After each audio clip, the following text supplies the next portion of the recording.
박경숙 권사입니다. 저는 가난한 집에 아버지가 계시지 않는 이남 이녀의 막내로 태어나 어린 시절을 외가에서 보냈습니다. 가정 형편이 어려우니 언니 오빠는 일찍이 사회로 나갔고 항상 몸이 아프신 어머니와 사는 동안 어머니가 돌아가실 것 같아 불안해하며 초조하게 살았습니다. 이런 환경 탓인지 열등감이 많고 자존감이 없는 아이로 자랐기에 결혼만큼은 누구보다 잘해서 행복한 가정을 이루고 싶었습니다. 이모님의 소개로 성실하고 착하고 책임감 있는 남편을 만나 결혼했지만 과묵하고 말이 없는 남편은 냉랭함 그 자체였습니다. 무슨 일을 의논하고 싶어서 물으며 마음대로 해 이 말이 전부였습니다. 둘이 있어도 혼자 있는 것처럼 외롭고 같이 있는 그 자체가 숨이 막혔습니다. 유년 시절 어머니가 아파 애로웠고 결혼해서는 정이 없는 남편을 만나 외로웠습니다. 내 삶이 항상 애롭게 느껴져 두 딸에게 집중하며 무엇이든지 최고로 속으로 외치며 치우친 사랑을 쏟아부었습니다.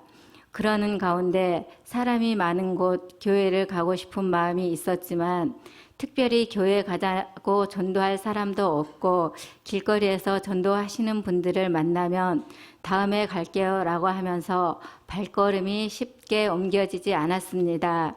어느 날 안산에서 부동산 하시는 오빠께서 서울에 단칸방 전셋돈을 가지면 안산에 오면 아파트 2채를 살 수 있다고 해서 안산으로 이사 오게 되었습니다. 이모님께 안산으로 가게 되었다고 말씀을 드리니 갑자기 다음 주에 교회 가야 한다면서 서울 집 근처에 있는 교회로 전도했습니다. 이모님께서는 이렇게 한 번이라도 교회 문턱을 밟아야 안산 가서도 쉽게 교회 갈 수 있다고 매우 급하게 말씀을 하셨습니다.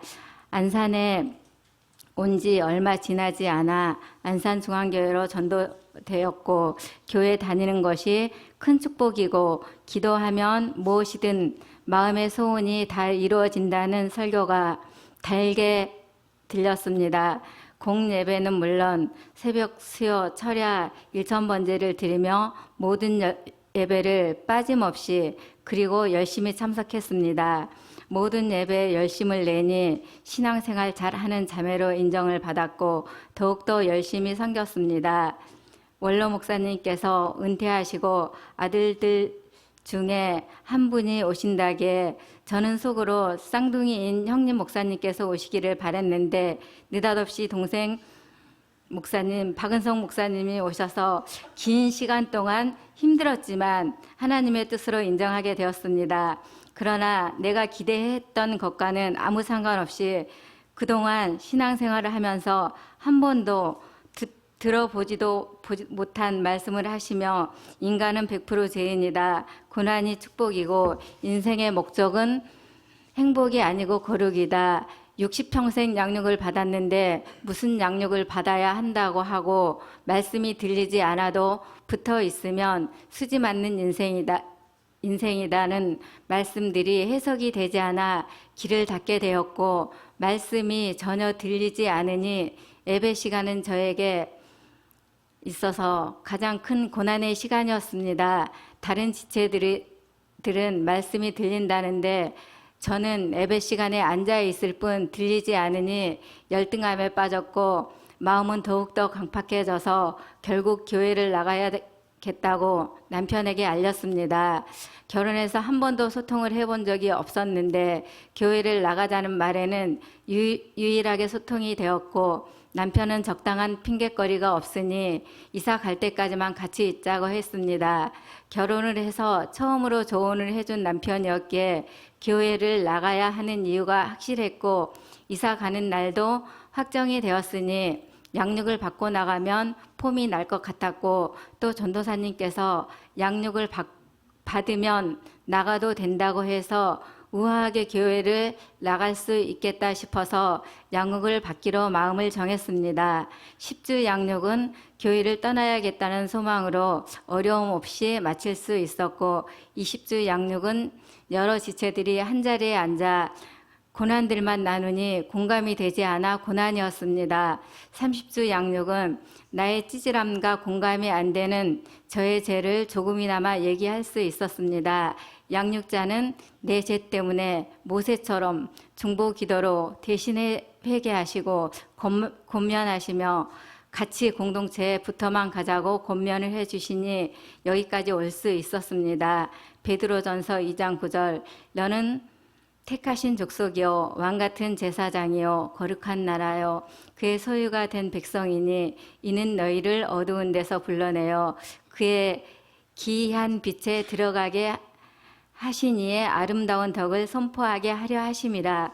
큐티를 하면서 그동안 내 열심과 성실로 내 힘으로 살아왔다고 생각했는데 마른 막대기 많도 못한 저를 불러주시고 하나님의 나라에 소유된 백성을 삼으신 것이 감격이 되어 철야 기도회 때 감히 의자에 앉아 있는 것도 죄송해서 땅에 무릎을 꿇고 오랜만에 울면서 회개의 기도를 하는 시간이었지만 워낙에 이기적이고 행복을 바라며 기복 신앙에 너무 깊이 뿌리를 내리고 있으니 말씀으로 회개는 했지만 변화되지는 않았습니다.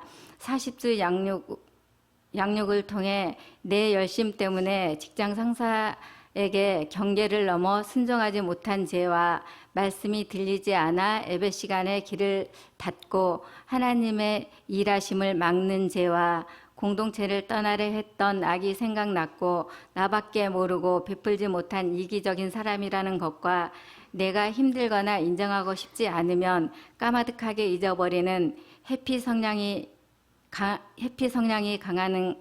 강하다는 것, 혈기와 분노가 열등감에 넘치면서도 우아하고 싶은 욕구는 시멘트 같은 열등감으로 발라져 있는 것을 깨닫게 하셨습니다. 결국 저는 할 말 없는 인생이고 오직 회개만이 제가 살 길임을 깨닫게 하셔서 우아하게 떠나고 싶었던 제가 공동체에 말뚝처럼 박히고 묶여 구원에 애통해하며 한 생명을 기이 여기며 날마다 큐티하며 내 죄만 보는 자가 되기를 소망합니다. 말씀이 들리지 않는 나를 인내하고 참아주신 하나님 감사합니다.